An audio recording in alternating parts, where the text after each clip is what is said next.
Hello friends, welcome to my channel success बात। आज हम लोग पढ़ेंगे प्रसार शिक्षा से संबंधित कुछ महत्वपूर्ण प्रश्नों को। तो चलिए स्टार्ट करते हैं अपनी इस वीडियो को और देखते हैं प्रसार शिक्षा से महत्वपूर्ण प्रश्न। प्रसार शिक्षा का निम्न में से क्या उद्देश्य होता है। प्रश्न पूछ रहा है कि प्रसार शिक्षा का इसमें से क्या उद्देश्य होता है। तो इसका आंसर हो जाएगा उपरोक्त सभी। प्रसार शिक्षा क्या करता है? लोगों का सर्वांगीण विकास करता है, ग्रामीणों को ऐसे नए अवसर प्रदान करता है ताकि उनकी योग्यता एवं नेतृत्व में वृद्धि हो सके और लोगों के सामाजिक, बौद्धिक, प्राकृतिक एवं आर्थिक जीवन को उन्नत करना प्रसार शिक्षा का उद्देश्य है। दूसरा क्वेश्चन है, प्रसार शिक्षा का मुख्य अंग है। प्रश्न पूछ रहा है कि प्रसार शिक्षा के कितने अंग होते हैं। तो इसका आंसर हो जाएगा उपरोक्त सभी। प्रसार शिक्षा शिक्षण का भी अंग है, शोध का भी अंग है और प्रसार शिक्षा का काम कार्य करना और सेवा करना भी है। अगला है, प्रसार शिक्षा में किस विधि से शिक्षा दी जाती है। प्रश्न पूछ रहा है कि प्रसार शिक्षा में किस विधि द्वारा शिक्षा दी जाती है। तो इसका आंसर हो जाएगा ऑप्शन सी। प्रसार शिक्षा एक ऐसी शिक्षा है जो कि विद्यालय के बाहर की शिक्षा है। अगला क्वेश्चन है, प्रसार शिक्षा का प्रसार सर्वप्रथम कहाँ आरंभ हुआ था। इसका आंसर हो जाएगा ऑप्शन सी, भारत में। प्रसार शिक्षा का प्रसार सर्वप्रथम भारत में आरंभ हुआ था। अगला क्वेश्चन है, प्रसार शिक्षा का आधार कौन है। प्रश्न पूछ रहा है कि प्रसार शिक्षा का आधार कौन है। तो इसका आंसर हो जाएगा ऑप्शन डी। प्रसार शिक्षा का आधार नगरीय जीवन, ग्रामीण जीवन और महानगरीय जीवन, यह तीनों हैं। अगला क्वेश्चन है, प्रसार शिक्षा का सर्वप्रथम प्रारंभ करने का श्रेय किसे जाता है। प्रश्न पूछ रहा है कि सर्वप्रथम प्रारंभ करने का श्रेय किसे जाता है। तो इसका आंसर हो जाएगा ऑप्शन ए, रूजवेल्ट को। अगला क्वेश्चन है, प्रसार शिक्षा सीखने एवं पढ़ाने की एक ऐसी योजना है जो मानव के व्यवहार में परिवर्तन करती है। प्रश्न पूछ रहा है कि मानव के किस व्यवहार में परिवर्तन करती है। इसका आंसर हो जाएगा ऑप्शन डी, उपरोक्त सभी। प्रसार शिक्षा ज्ञान के क्षेत्र में, योग्यता एवं कुशलता के क्षेत्र में, व्यवहार एवं अनुभव के क्षेत्र में क्या करती है, व्यक्ति का विकास करती है। अगला क्वेश्चन है 8 नंबर का, प्रसार कार्यकर्ता की उम्र सीमा क्या होती है। इसका आंसर हो जाएगा ऑप्शन डी, कोई उम्र सीमा नहीं होती है। कोई भी व्यक्ति प्रसार कार्यकर्ता के रूप में जोड़ सकता है। 9 नंबर का क्वेश्चन है, प्रसार शिक्षा एक व्यवहारिक विज्ञान है जिसके सिद्धांतों का उपयोग करके स्कूल के बाहर वयस्कों और युवाओं की समस्याएं हल की जाती हैं। यह कथन किसका है। इसका आंसर हो जाएगा ऑप्शन बी, लिंगस ने। अगला क्वेश्चन है, प्रसार कार्यकर्ता में कौन सा गुण होना चाहिए। तो उसका जीवन कैसा होना चाहिए, सादा जीवन और उच्च विचार का गुण होना चाहिए। इसका आंसर हो जाएगा ऑप्शन ए। अगला क्वेश्चन देखते हैं 11 नंबर का। अगला क्वेश्चन है, प्रसार कार्यकर्ता को, प्रश्न पूछ रहा है कि प्रसार कार्यकर्ता को क्या होना चाहिए, उपरोक्त में से सभी होना चाहिए। ग्रामीण परिवेश की उसे जानकारी होनी चाहिए, अपने विचारों को प्रभावित करने की योग्यता होनी चाहिए और उसे एक अच्छा वक्ता होना चाहिए। इसका आंसर हो जाएगा उपरोक्त सभी। अगला क्वेश्चन है, प्रसार शिक्षण के प्रत्येक चरण। प्रश्न पूछ रहा है इसके प्रत्येक चरण कैसे होते हैं। इसका आंसर हो जाएगा ऑप्शन बी, एक दूसरे से भिन्न होते हैं। अगला क्वेश्चन है, प्रसार शिक्षा का सिद्धांत निम्न में से कौन सा नहीं है। नहीं होगा बल्कि कौन सा है इसमें होगा। प्रसार जनता की रुचि के अनुसार प्रसार कार्यक्रम होना चाहिए, सांस्कृतिक परिवर्तन का सिद्धांत उसमें होना चाहिए और शहरों के लोग जो उन्मुख हो रहे हैं उनको भी रोजगार के अवसर प्रदान करना चाहिए। इसका आंसर हो जाएगा उपरोक्त सभी। यह सभी प्रसार शिक्षा के सिद्धांत में गुण होने चाहिए। अगला नंबर का क्वेश्चन है, प्रसार शिक्षा का सिद्धांत निम्न में से कौन सा है। पूछ रहा है प्रसार शिक्षा का सिद्धांत निम्न में से कौन सा है। तो इसका हो जाएगा ऑप्शन सी, ग्रामीण समुदाय का सर्वांगीण विकास करना ही प्रसार शिक्षा का मुख्य उद्देश्य है। अगला क्वेश्चन है, प्रसार शिक्षा का प्रमुख उद्देश्य क्या है। पूछ रहा है कि प्रसार शिक्षा का प्रमुख उद्देश्य क्या है। तो इसका आंसर हो जाएगा ऑप्शन डी, प्रसार शिक्षा कृषि में उन्नत करवाने वाला होना चाहिए, सामुदायिक सेवाओं को अच्छा बनाने वाला होना चाहिए, ग्रामीण समुदाय का सर्वांगीण विकास करने वाला होना चाहिए। अगला क्वेश्चन है, प्रसार शिक्षा में प्रशासन के आधारभूत सिद्धांत के अंतर्गत कौन शामिल है। इसके अंतर्गत सभी शामिल है, उपरोक्त सभी होगा इसका आंसर। स्तर उत्क्रम का सिद्धांत, प्रभुत्व का सिद्धांत और संप्रेषण का सिद्धांत, यह सभी सही है। अगला इसका क्वेश्चन है, अगला क्वेश्चन है, प्रसार कार्य के मानदंड कार्यक्रमों के मूल्यांकन के प्रभावी होने के कुछ मानदंड या कसौटियां हैं जो निम्न हैं। इसमें से कौन है। इसका आंसर हो जाएगा ऑप्शन डी, उपरोक्त सभी। उद्देश्यों का स्पष्ट व्याख्या करना होना चाहिए, व्यक्तिनिष्ठता होनी चाहिए और परिवर्तन का प्रत्यक्ष प्रामाणिकता होनी चाहिए। इसका आंसर हो जाएगा ऑप्शन डी। अगला क्वेश्चन है, प्रसार शिक्षा कार्यक्रम के अंतर्गत विशुद्ध मूल्यांकन के लिए निम्न में से किसका विश्वसनीय होना अत्यंत आवश्यक है। पूछ रहा है कि किसका विश्वसनीय होना अत्यंत आवश्यक है। इसका आंसर हो जाएगा ऑप्शन बी, साधनों की वैधता का स्पष्ट होना अत्यंत अनिवार्य होता है। अगला क्वेश्चन है 20 नंबर का, प्रसार शिक्षा के तहत मूल्यांकन से लाभ होते हैं। प्रसार शिक्षा के तहत मूल्यांकन से लाभ होते हैं, कार्यक्रम की कमियों की जानकारी मिलने का लाभ होता है। अगला क्वेश्चन है, प्रसार शिक्षा में प्रशिक्षु का मनोबल क्या होता है। पूछ रहा है प्रसार शिक्षा में जो प्रशिक्षु होता है सीखने वाला, उसका मनोबल कैसा होना चाहिए। तो इसका आंसर हो जाएगा ऑप्शन ए, उसका मनोबल बढ़ता है। अगला क्वेश्चन है, प्रसार कार्य मूल्यांकन में अशुद्धियां एवं समस्याएं आती हैं। अब इसमें दिया है कूट वाले प्रश्न हैं, तो इसके कई ऑप्शन सही होंगे। चलिए देखते हैं इसके कौन से ऑप्शन सही हैं। तो इसका आंसर हो जाएगा ऑप्शन बी, 2, 3 और 4।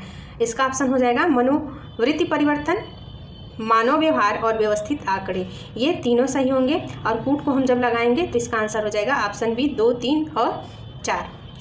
अगला क्वेश्चन है, प्रसार कार्यकर्मियों का कार्य आरंभ करने के पूर्व पहला कदम क्या उठाना चाहिए। पूछ रहा है कि पहला कदम क्या उठाना चाहिए। तो इसका आंसर हो जाएगा ऑप्शन बी, ग्रामीण महिलाओं के अनिवार्य आवश्यकताओं को समझ लेना चाहिए। अगला क्वेश्चन है, आरंभ में प्रसार शिक्षा कार्यक्रम स्थापित करने तथा लागू करने में अत्यधिक कठिनाइयों का सामना करना पड़ा, जिसका महत्वपूर्ण कारण क्या था। पूछ रहा है कि उसका महत्वपूर्ण कारण क्या था। तो इसका आंसर हो जाएगा ऑप्शन सी, प्रशिक्षित कार्यकर्ताओं की कमी।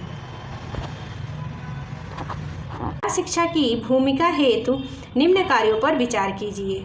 निम्न कार्यों पर विचार कीजिए, इसका आंसर हो जाएगा ऑप्शन डी। ऑप्शन डी में कौन है, 1, 2 और 3। रचनात्मक कार्यों को प्रोत्साहित करना, लेखा जोखा तैयार तथा आंकड़ों का संकलन करना और विकास की समस्याओं का पता लगाना, यह एक शिक्षक की भूमिका होती है। अगला क्वेश्चन है, प्रसार शिक्षक के गुण। अगला क्वेश्चन है, प्रसार शिक्षक के गुण से संबंधित निम्न कथनों पर विचार व्यक्त कीजिए। ये भी कूट वाला प्रश्न है, तो इसका आंसर हो जाएगा ऑप्शन सी। ऑप्शन सी, 1 और 3। ऑप्शन सी, 1 और 3। तो पहले में क्या है, प्रसार शिक्षक का व्यक्तित्व लोकप्रिय होना चाहिए। और तीसरे में क्या दिया है, उसका विवेक बुद्धियुक्त, निपुण और चतुर होना चाहिए। ये नहीं कि उसको किसी विषय की समझ ही न हो। अगला क्वेश्चन है, औपचारिक शिक्षा के बारे में दिए गए कथनों पर विचार कीजिए। ये भी कूट वाला प्रश्न है, औपचारिक शिक्षा के बारे में पूछ रहा है। इसका आंसर हो जाएगा ऑप्शन बी, 1, 2 और 4 सही है। इसका आंसर हो जाएगा ऑप्शन बी, 1, 2 और 4। 1, 2 और 4 एक में दिया है, इसके लिए किसी संख्या की आवश्यकता नहीं होती है, ठीक है। दूसरा, इसकी प्रणाली में व्यक्तिगत शिक्षा दी जाती है। दूसरा, चौथा, इसमें निश्चित सारणी के अनुसार जल्दी करना होता है। यह क्या है, औपचारिक शिक्षा के कथन है और इसका सही उसका आंसर है। अगला क्वेश्चन, औपचारिक शिक्षा का अत्यधिक लाभ किसको मिलता है या कौन लाभ लेता है। तो इसका आंसर हो जाएगा 28 नंबर का ऑप्शन बी, गांव के शिक्षार्थी इसका अधिक लाभ लेते हैं। अगला क्वेश्चन है, निम्न में से औपचारिक शिक्षा की विशेषताएं हैं। पूछ रहा औपचारिक शिक्षा की कौन कौन सी विशेषताएं हैं। तो इसका आंसर हो जाएगा 29 नंबर का सी, 1 और 3। तो इसमें पूर्व निर्धारित पाठ्यक्रम नहीं होता है अनौपचारिक शिक्षा में। और तीसरा क्या दे रहा है, शिक्षण कार्य आवश्यकता तथा समस्या मूलक होते हैं। अगला क्वेश्चन है, अनौपचारिक शिक्षा के साधन के रूप में निम्न में से किस साधन का उपयोग शिक्षार्थी नहीं करना चाहेगा।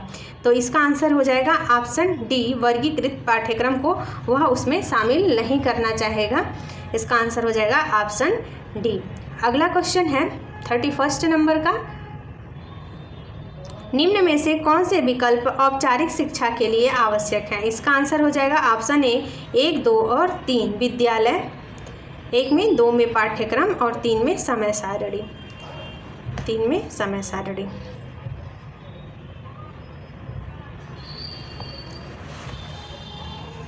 अगला क्वेश्चन देखते हैं।